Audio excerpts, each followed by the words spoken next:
Tihar jail నుంచి విడుదలైన మనీష్ సిసోడియా భావోద్వేగ ట్వీట్ చేశారు.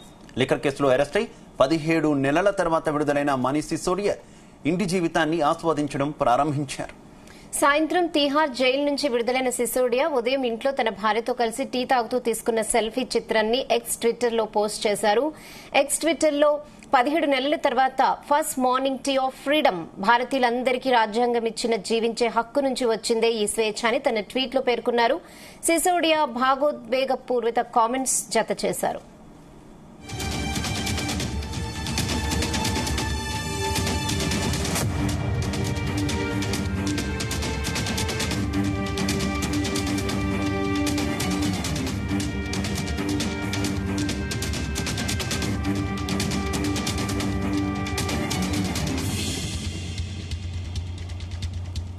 గత ఏడాది ఫిబ్రవరిలో లిక్కర్ స్కామ్ కేసులో అరెస్ట్ అయిన సిసోడియాకు శుక్రవారం సుప్రీంకోర్టు బెయిల్ ఇచ్చింది.